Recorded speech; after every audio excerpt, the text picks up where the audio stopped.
Салам достор, байланышта Санчо Бейк каналы. Бүгүн 2000-жылы чыгып жалгыз ташталган аттуу тасманы көрөбүз. Каарманыбыз учак менен кырсыкка учурап 4 жылдан ашык дайынсыз болуп, аны туугандары өлдү деп ойлоп сүйгөн кызы күйөөгө тийип кеткенден кийин арадан 5 жыл өтүп үйүнө кайтып келет. Көңүлдү коюп көрүүгө даяр болуп калсаңыздар баштай берели. Смотрите, что я создал!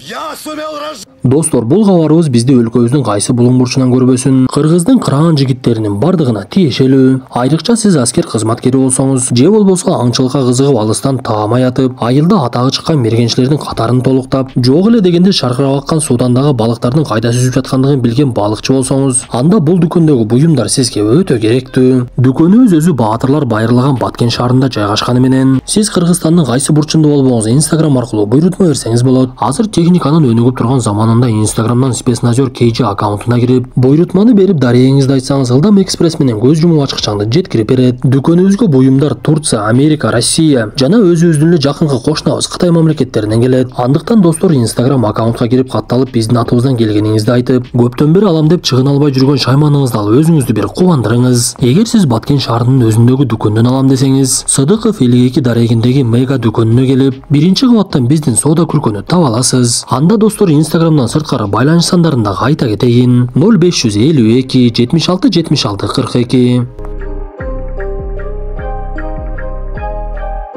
Тасманын башында Москва шаарында жүк жеткирүүчү FedEx ишканасынын кеңсесин көрөбүз. Ал жердеги жумушчуларга Чак Ноланд башчылык кылып, алардан тездикти аябай талап кылып, жумушуңарды аябай ылдам жана сапаттуу аткаргыла. Биз деген жүк жеткирүүчүлөрбүз, бизге ар бир мүнөт баалуу. Эч качан кечиктирбешибиз керек деп эле өзүнүн жумушчуларынан тездикти талап кылып, кана эми баштагыла деп эле бир заматта ишке киришет. Көрсө каарманыбыз Чак өзүнүн жумушуна өтө бир кылдаттык менен мамиле кылып, ар бир каардардын жүгүн өз убагында жеткирип берүү менен алек болчу. Ал көрсө буга чейин жүктү жеткирип бара жаткан кезде унаасы бузулуп калып, көчөдөгү жаш баланын шайтан арабасын тартып алып, ошо менен жүктү жеткирип бериптир. Ошентип каарманыбыз Москвадагы жумуштары бүтүп, кайрадан үйүнө Америкага кайтып, учакта досу Стен менен сүйлөшүп олтуруп калат. Биз ушул жерде досу Стендин аялы катуу оорукчан экендигин билебиз. Чак бул убакта Теннесси штатынын Мемфис шаарында жашайт эле. Ал өзүнүн үйүнө кайтып келип, эң биринчи эле сүйгөнү Келлиге жолугуп, ал туугандар менен сүйлөшүп тамактанып олтуруп калган кезде дагы жумушу жөнүндө гана сүйлөчү.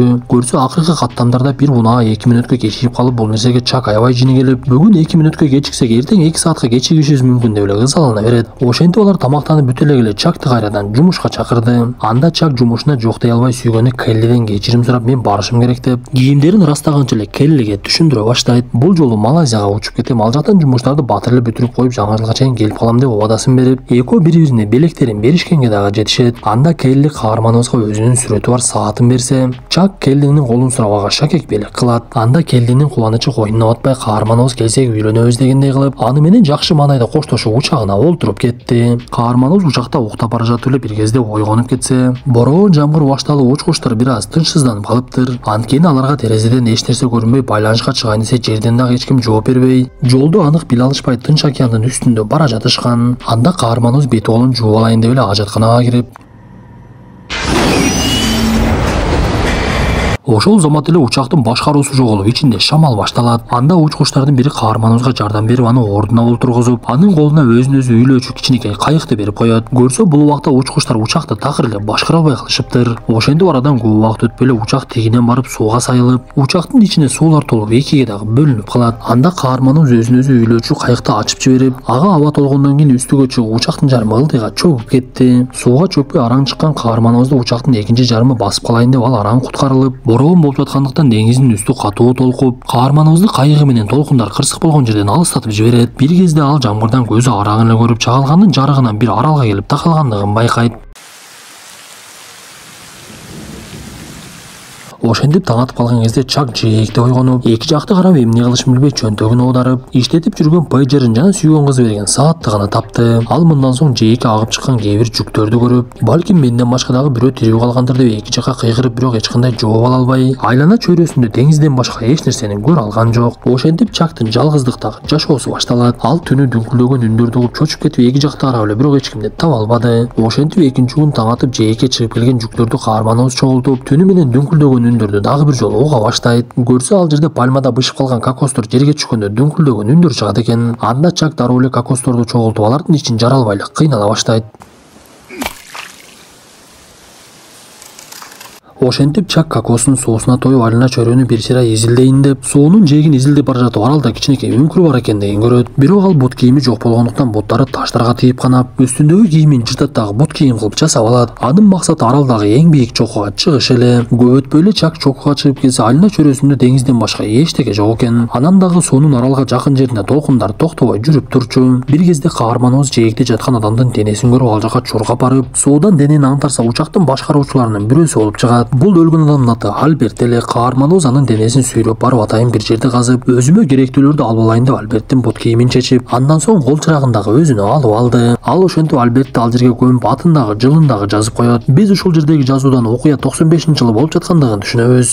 Ошентип Чак жашоосун улантып таза суу табыштын жолун издеп, ар кайсы жалбырактардан жамгырдын топтолгон сууларын ичип, кечинде болсо уйкусунан ойгонуп деңиздин жээгинде туруп алыстан жарыкты көрөт. Сыягы аралга жакын жерден кеме өтүп бара жатат окшойт. Анда Чак кубанып кетип эле кыйкырына баштап, кол чырагын алып белги бергенге аракет кылып, бирок жанагы алыстагы кеме каарманыбыз жака бурулганын байкалган жок. Анда Чактын жини келип эртең менен жанагы жарымы жарылган үйлөнмө кайыгын алып алып, бул жерден кетишим керек деп эле деңизди көздөп сүзүп жөнөйт. Бирок анын аракетинен эч эле майнап чыкпады. Анткени жээкке жакын толкундар чоңдук кылып каарманыбыздын кайыгын оодарып жиберип, кайыгы зоолорго тийип биротоло жарылып, ал аз келгенсип каарманыбыз дагы бутунан жаракат алат. Багы жокко дагы жок дегендей ошол убакта жамгыр дагы башталып, каарманыбыз кайда барышын билбей, буга чейин көргөн үңкүрдү эстеп эле ошол жака жөнөп кетет. Ал кол чырагы менен үңкүрдүн ичине кирип жамгырдан бекинип, ал жакта агып жаткан таза сууну көрүп, андан бир аз ичип алды. Катуу чарчагандыктан Чак ал жерде уктап калып, жанган бойдон калып кеткен кол чырагынын кубаттуулугу түгөнүп калат. Эртең менен турган каарманыбыз бутундагы жаракаттарын көрүп оюна бир нерсе келди. Ал буга чейин жүктөр салынган үкөктөрдүн бирисин дагы ача элек болчу. Ошондуктан аларды кармап олтура бербей ачайын деп биринин артынан бирин ача баштап, бирөөнүн топ чыкса экинчисинен мууздун үстүнө тебе турган коньки чыгат. Үчүнчүсүнөн торлору бар кийим чыгып, каарманыбыз дагы бирөөнү ачайын деп калып, ал жерде канаттардын сүрөтүн көрүп, бирок эмнегедир ачкысы келбейт. Ошентип Чак бул аралда жашоом көпкө созулат окшойт деп жанагы конькини бычак катары колдонуп, колунда бар нерселерден өзүнө далдоорак кылып үй жасай баштады. Тору бар кийимдердин торун алып алып, аны менен балык кармап, кичинекей балыктарды тирүүлөй жеп, бир күнү оюна бир нерсе келет дагы от жагууга аракет кыла баштайт. Бирок ал келери кечке колундагы жыгачын айлантып эч эле оту күйбөй, колу жооруп жини келгенден бардыгын ыргытына баштап, жини таркагандан кийин башкача жолун көрөйүн деп дагы деле отун күйгүзүүгө аракет кыла берет. Бул жолу дагы колу канап кетип, оту күйбөгөндүктөн жини келип топталып ыргытып жиберип, бир аз убакыттан кийин караса жанагы топто канаган колунун изи түшүп калыптыр. Анда Чак изди бет сыяктуу кылып ага көз менен оозду тартып, ага Уилсон деген ат коет дагы аны менен адамдай эле сүйлөшө баштайт. Бул убакта отун күйгүзө албай жаткан каарманыбыз топко кайрылып, сенде чандыр балка жок беле деп сурап, бир кезде отунун эмне үчүн күйбөй жаткандыгын түшүнүп калды.